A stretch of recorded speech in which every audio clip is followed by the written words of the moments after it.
Staff Sergeant Marcus Webb had exactly 47 minutes before the cooling systems in 12 M1A2 Abrams tanks would fail completely, stranding Alpha Battalion in the middle of hostile territory with no air support, no extraction plan, and enemy reinforcements closing in from 3 directions. But as he stared at the jury-rigged mess of copper pipes, garden hoses, and hydraulic fluid containers he'd scavenged from a bombed-out agricultural depot, watching steam hiss from overheated engine compartments that glowed like forge fires in the pre-dawn darkness, he realized that his grandfather's scent, worries about keeping tractors running with baling wire and prayers on the family farm in Oklahoma, weren't just nostalgia. They were about to become the difference between survival and catastrophe for 800 men who didn't know that their lives now depended on whether a 32-year-old mechanic with grease under his fingernails and 2 years of community college could reinvent battlefield cooling systems using equipment meant for irrigating wheat fields. The first warning light blinked red at 0347 hours, just as Captain Rodriguez's voice crackled over the battalion net, announcing they had 11 hours to hold position Cobra until reinforcements arrived. Marcus Webb barely registered the announcement. He was already elbow-deep in the engine compartment of Bravo 2-1, the 3rd tank that morning to show signs of what he'd been dreading for the past week. The desert was killing them, not the enemy, though they were out there probing the perimeter, testing their defenses with sporadic mortar fire and long-range pot shots. No, it was the heat, the relentless, suffocating, mechanical failure-inducing heat that turned metal into griddles and made engine compartments into ovens. "How bad is it, Webb?"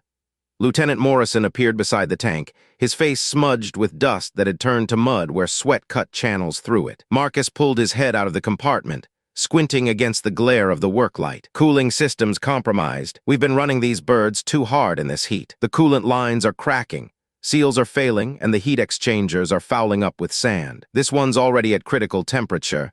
Can you fix it?" "Not permanently. Not here. Not with what I've got." Marcus wiped his forehead with the back of his arm, leaving a new smear of grease across his temple. "I can patch it, might buy us a few hours. But LT, it's not just this one. I've checked 6 tanks so far this morning. They're all showing the same signs. We've been pushing them beyond spec for 3 weeks straight, and in this heat. I need them operational, Webb. All of them." Morrison's voice was tight. "Intel says we've got company coming. Lots of it. We can't hold this position without armor."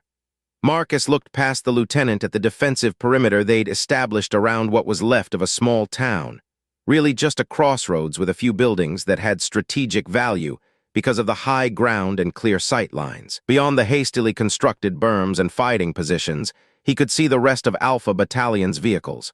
23 tanks, 15 Bradleys, various support vehicles, hundreds of men who'd been running on adrenaline and MREs for weeks, who trusted their equipment to work when it mattered most. "I'll do what I can," Marcus said finally. "But LT, if these cooling systems go down completely, we're not talking about vehicles breaking down. We're talking about engines seizing, transmissions failing, potentially fires. These tanks will become 40-ton paperweights." Morrison nodded grimly. "Then you better figure something out, Staff Sergeant, because in 11 hours, this position either holds or we're all walking home."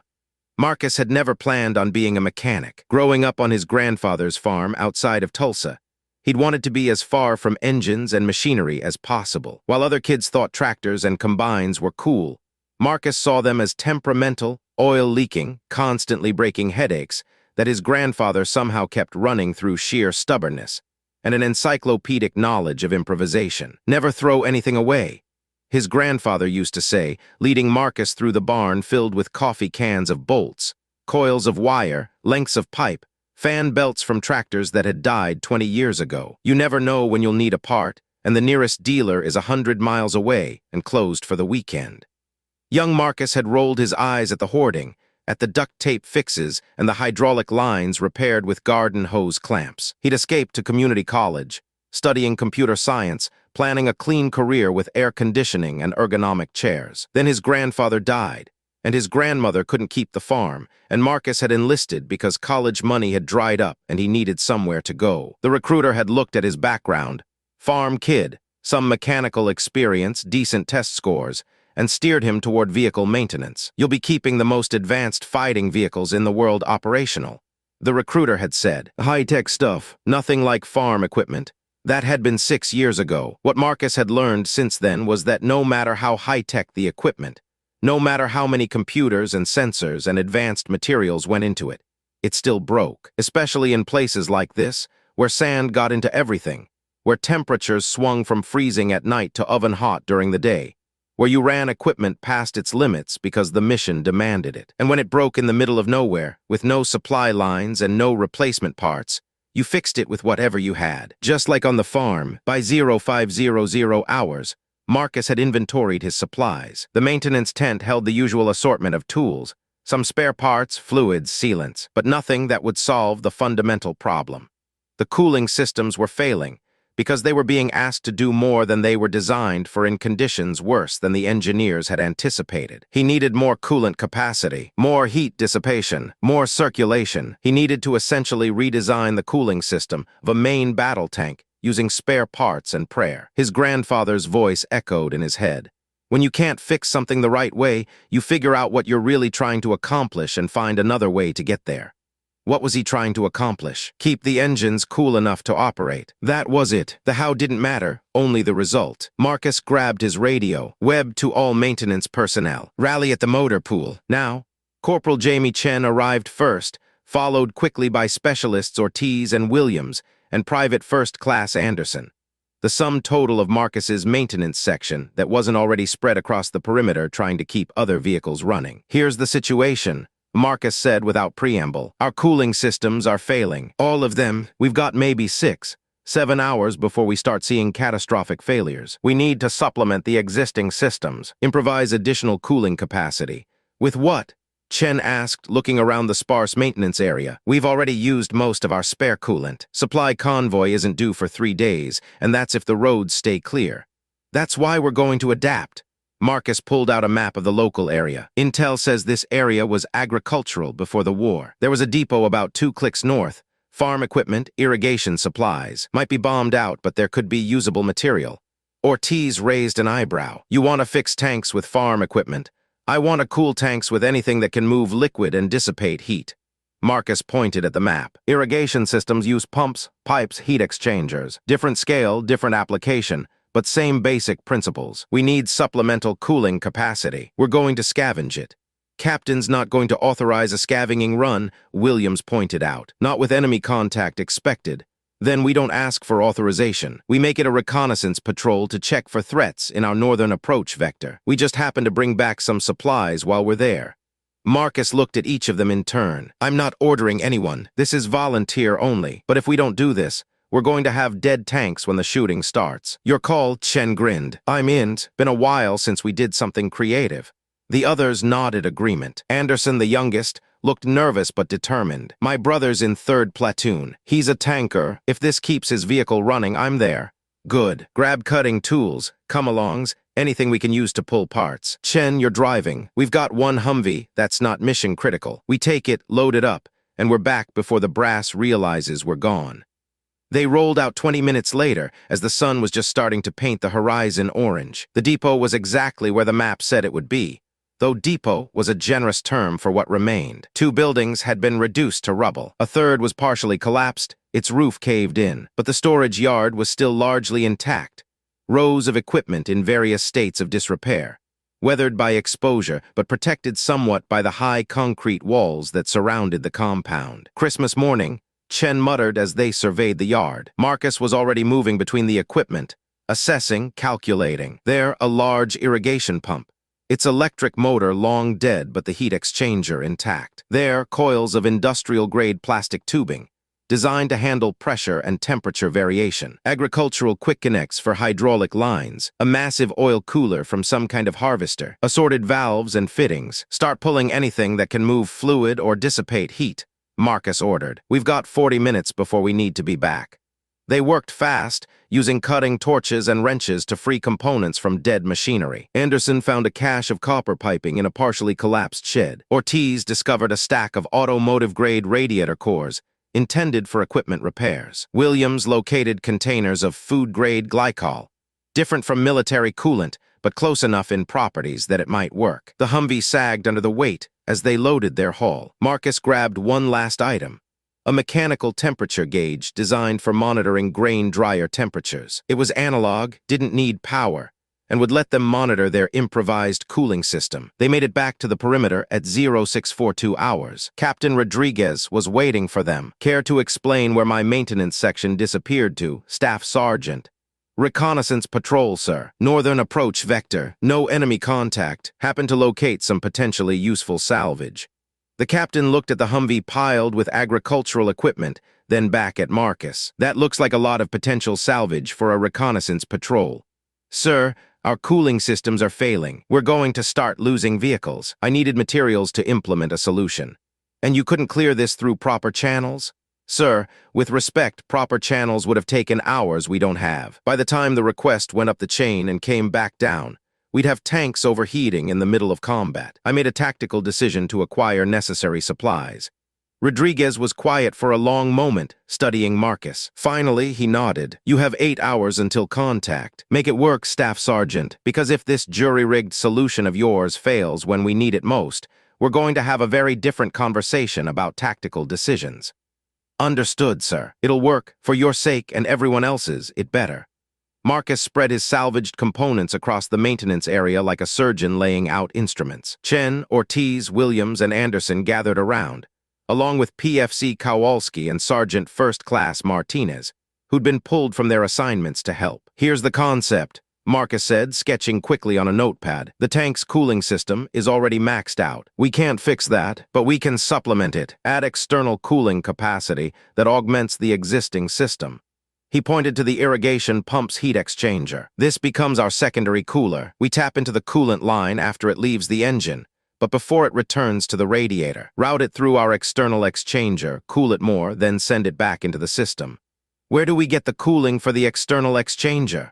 Martinez asked. Marcus held up the coils of tubing and the containers of glycol. We create a secondary circuit, fill these lines with glycol solution, run them across the surface area of the hull, maximum exposure to air, and circulate them through the exchanger. The hull acts as a giant radiator, air movement from the tank rolling, from wind, from convection as the metal heats and cools. It's not elegant, but it adds cooling capacity. That's insane, Ortiz said, but he was grinning. You're going to turn the tank's armor into a cooling system. The armor gets hot anyway. Might as well use it.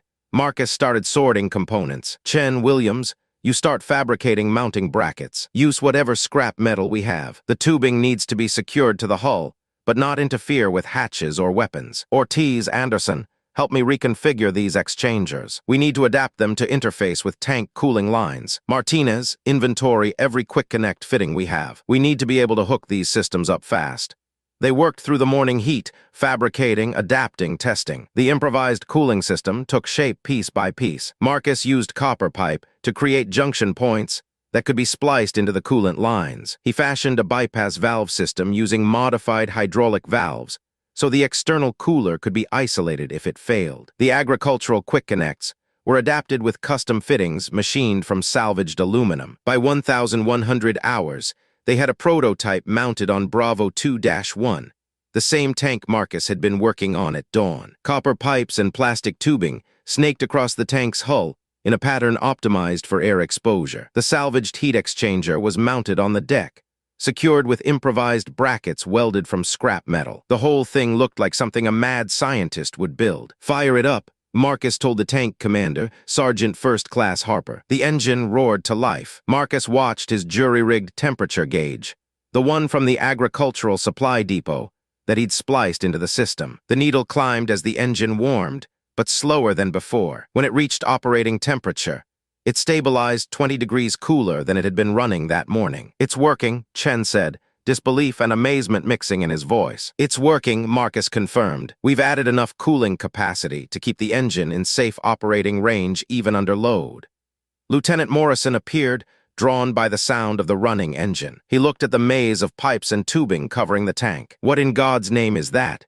Supplemental cooling system, sir. Increases heat dissipation capacity by approximately 30% based on initial testing. Morrison walked slowly around the tank, taking in the improvised additions. And it works, yes, sir. We're running cooler than we have in weeks. How many can you build? Marcus checked his watch. We've got one complete. With what we scavenged, we can probably outfit 8. Maybe 9 more tanks if we ration materials and get creative. We'd need more supplies for the full battalion. Make it happen. Every tank you can retrofit before contact. Morrison paused. This is brilliant improvisation, Webb. Unorthodox as hell, but brilliant. They worked through the afternoon like men possessed. Marcus divided his team into 2-man crews, each assigned a tank. He moved between them, troubleshooting, advising, sometimes just grabbing a wrench and jumping in when they hit a snag. The work was intricate and demanding. Each tank was slightly different, where patterns, previous repairs, minor variations in how systems were maintained. Each improvised cooling system had to be customized to fit its specific vehicle. Corporal Chen turned out to have an unexpected talent for metalworking, fabricating mounting brackets that were both sturdy and elegant. Ortiz developed a faster method for splicing into the coolant lines that became standard across all the installations. Williams and Anderson worked like a pit crew, prepping components for each tank while the others handled installation. Word spread through the battalion about what the maintenance section was doing. Tankers started appearing at the motor pool between shifts, watching, asking questions, occasionally helping when they could. There was something inspiring about watching mechanics turn agricultural junk into military solutions. My grandpa would have loved this, one tank commander said, watching them work. He was a mechanic in Vietnam, always said the difference between winning and losing wasn't the fancy equipment. It was the guys who could keep anything running with spit and baling wire. Marcus looked up from the coolant line he was securing. Your grandpa was right. By 1,600 hours, they had 8 tanks fully retrofitted. Marcus was personally installing the system on the 9th, when Captain Rodriguez found him. Intel update, the captain said quietly. Enemy contact is coming sooner than expected. We've got reconnaissance elements spotting for their main force. Best guess, we're looking at engagement starting around 1900 hours instead of midnight. Marcus felt his stomach drop. 3 hours instead of 8. He looked at the remaining tanks, doing rapid calculations. We've got materials for maybe 2 more full systems, 3 if we really stretch it. That leaves 12 tanks with just their standard cooling. How bad is that? Depends on how hard we push them. If we can rotate them, keep them from sustained high-speed maneuvering or extended combat operations, they might last. But if the fight goes long or intense, they'll overheat, start losing power, possibly seize up entirely. Rodriguez nodded slowly. So we're looking at fighting with 2/3 strength, essentially. Unless, Marcus straightened, an idea forming. What if we don't fully retrofit the remaining tanks? What if we build mobile cooling stations instead? Explain. We take the remaining materials and build self-contained cooling units. Portable systems. When a tank without the full retrofit starts overheating, it pulls back to the cooling station. We hook it up, run the external cooler, bring the temperature down, then send it back into the fight. Like a pit stop. That would mean pulling tanks out of combat for 10, maybe 15 minutes at a time. But that's better than having them die permanently. And the retrofitted tanks can fight continuously, covering while the others cycle through. The captain considered this. It's risky. Coordination would be critical. Everything about this is risky, sir, but it gives us a chance to keep the full battalion in the fight. Do it. You've got 3 hours. The attack began with artillery at 1,847 hours, enemy shells walking across their perimeter in a pattern clearly meant to probe their defenses. Marcus was in the maintenance area, putting finishing touches on his 3rd mobile cooling station. Essentially, the salvaged heat exchangers and pumps mounted on wheeled frames that could be moved around the battlefield. Webb, we're going to need you in the Tactical Operations Center. Lieutenant Morrison called over the radio. Captain wants you there to coordinate cooling management. Marcus had never been in the TOC during actual combat. It was controlled chaos. Radio chatter overlapping, map displays updating with enemy positions, officers coordinating responses. Captain Rodriguez stood at the center, managing the battle like a conductor leading an orchestra. Glad you could join us, Staff Sergeant, the captain said. Here's your job. Track cooling status for every vehicle. Anticipate failures. Manage the rotation for non-retrofitted tanks. Keep my armor operational. Marcus set up at a side station with a handheld radio and a clipboard where he'd drawn a simple grid. Every tank in the battalion, checkboxes for cooling status. Notes on which had full retrofits and which would need rotation. The radio chatter picked up as the enemy's probing attacks intensified. 1st platoon reported contact. 3rd platoon maneuvered to support. Marcus listened, tracking which vehicles were in sustained combat, which were moving at high speed, which were sitting in overwatch positions where their engines could idle and cool. Bravo 2-3, this is Webb. What's your temperature reading? Webb Bravo 2-3. We're running hot. Not critical yet, but climbing. Copy. Fall back to cooling station Alpha when you reach yellow line. Bravo 2-5 will cover your sector. The coordination was like a puzzle, keeping the vehicles rotating before they reached critical temperatures while ensuring the defensive line stayed solid. The retrofitted tanks, Marcus's improvised cooling systems strapped to their hulls, fought without overheating concerns. They became the anchors, the reliable positions that others could maneuver around. 2 hours into the fight, Sergeant Martinez radioed from cooling station Alpha. Webb, we've got Bravo 2-3 and Charlie 1-2 both here. Bravo's at critical temperature, Charlie's just hot. How do you want to prioritize? Marcus checked his grid. Bravo 2-3 first. Charlie can idle for 10 minutes without damage. Full cooling on Bravo, get them back in action. Roger. Bravo 2-3, bring it in. The mobile cooling stations worked exactly as designed. Tanks would pull back, crews would jump out and quickly connect the external coolers while the engines kept running. And 15 minutes later, the temperature was back in safe range, and the tank returned to combat. But the fight kept intensifying. Enemy forces had committed their main body now, probing for weaknesses, trying to break through. Alpha Battalion held, but the cost was mechanical stress. Everything was running hot. Not just engines, but transmissions, hydraulics, weapon systems. At 2,300 hours, disaster nearly struck. Alpha 1-1, Lieutenant Colonel James's command tank, one of the non-retrofitted vehicles, suffered a cooling line rupture during high-speed maneuver. The engine temperature spiked instantly into the red. All stations, Alpha 1-1 is combat ineffective, came the call over the battalion net. Marcus grabbed his radio. Alpha 1-1, this is Webb. Can you move at all? Negative. Engines seizing up. We're dead in the water. Marcus looked at the map. Alpha 1-1 was forward, exposed. If the enemy realized, a command tank was disabled. Martinez grabbed the portable kit. We're going forward. Are you insane? Chen said. That's the hot zone. That's the battalion commander's tank. We don't leave it dead. Marcus was already moving, grabbing tools, emergency coolant, the portable hand pump they'd fabricated for exactly this kind of field repair. The ride forward in the Humvee was terrifying. Tracers lit the darkness. Explosions bloomed orange and red across the perimeter. Martinez drove like a madman, weaving between obstacles, while Marcus held onto the roll bar and prayed. They reached Alpha 1-1 behind a small berm that provided some cover. The tank was still running, but barely, engine knocking ominously. Marcus didn't wait for permission. He grabbed his tools and went to work. The ruptured coolant line was accessible from the side, thankfully. Marcus shut down the engine, purged the system, cut away the damaged section, and spliced in a replacement section using their salvaged tubing and quick connects. His hands worked by muscle memory, while explosions thundered around him, and small arms fire cracked overhead. We've got dismounted infantry moving up. One of the tank's crew shouted from the hatch. How long, Webb? Martinez called. 2 minutes, maybe 3. We might not have 3. Marcus worked faster, forcing himself to stay calm, to not rush and make a mistake that would ruin everything. Connect the line, secure it, tighten the fittings, fill the system, bleed the air, one step at a time. Just like working on tractors in his grandfather's barn, while thunderstorms rolled across the Oklahoma sky. Done. Fire it up. The engine turned over, caught, roared to life. The temperature gauge, normal range. The repair held. Alpha 1-1 is back online.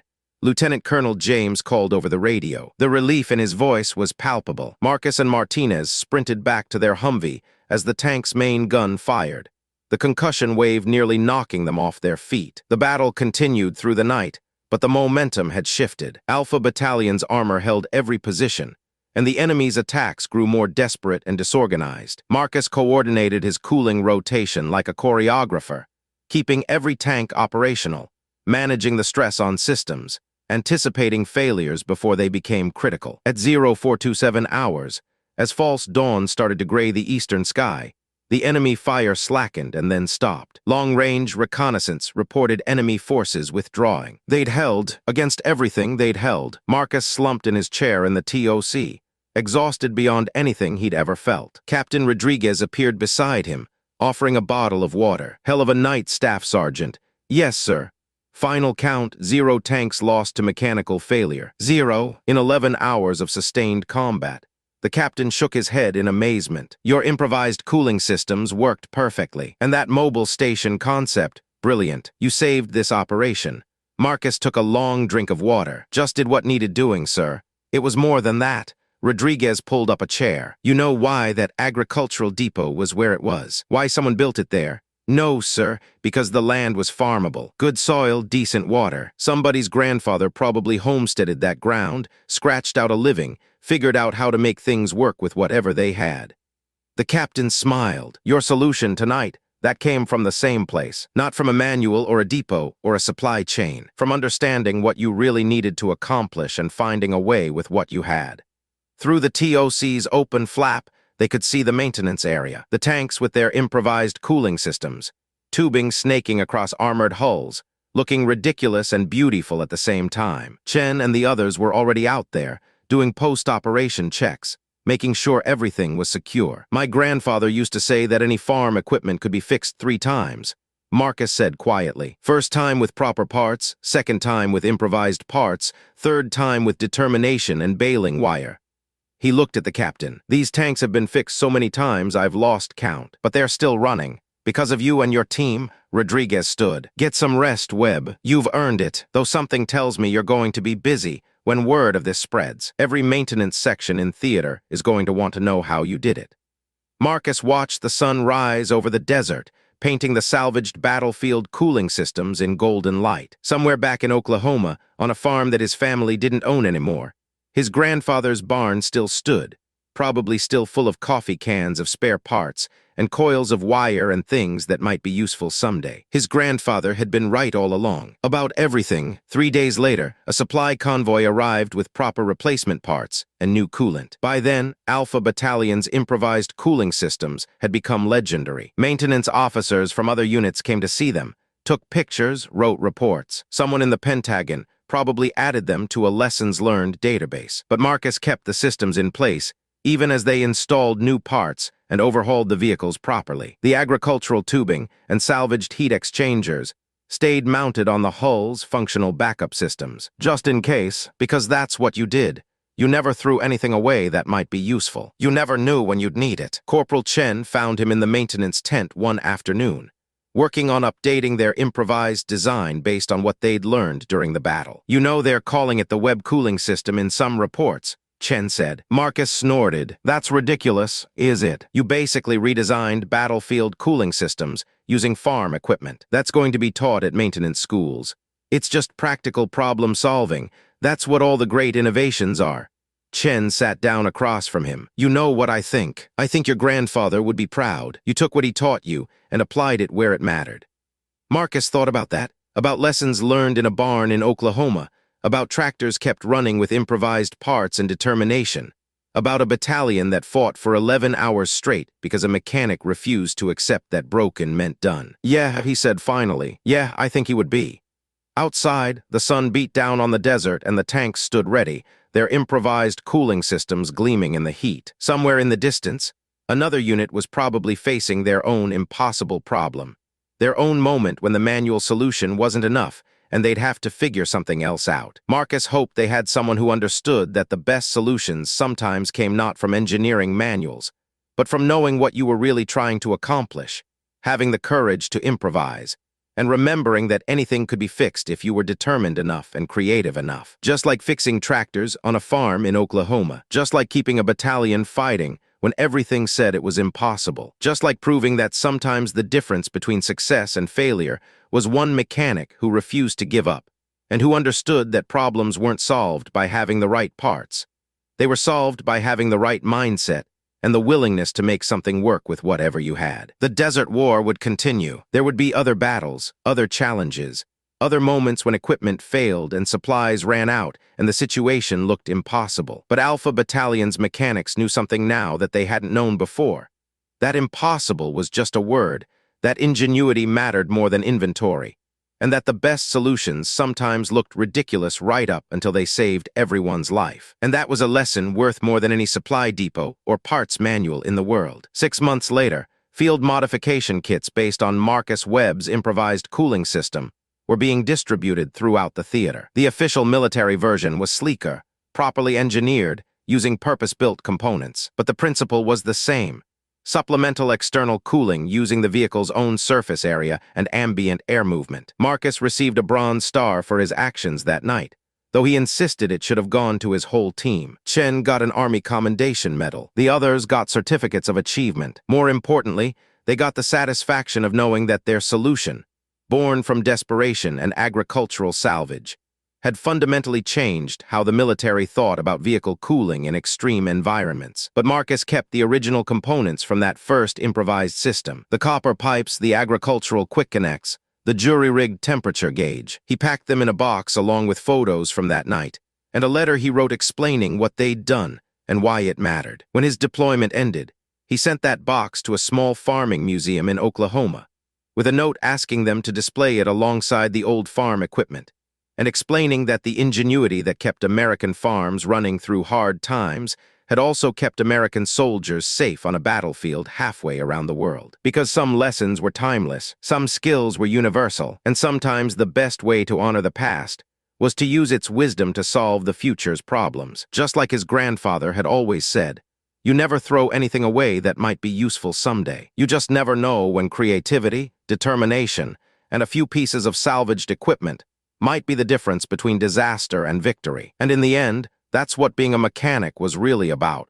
Not just fixing things, but understanding them deeply enough to make them work even when everything said they shouldn't. To look at broken systems and see possibility. To take what you had and make it enough. That was the real story behind those 11 hours. Not just about cooling systems and tanks and battles, but about human ingenuity and determination. About refusing to accept failure. About making the impossible work because people were depending on you. It was a story worth telling, worth remembering, worth passing on to the next generation of mechanics and problem solvers and creative thinkers who would face their own impossible challenges and have to figure out their own improvised solutions. Because the world would always need people who understood that innovation wasn't about having the best equipment.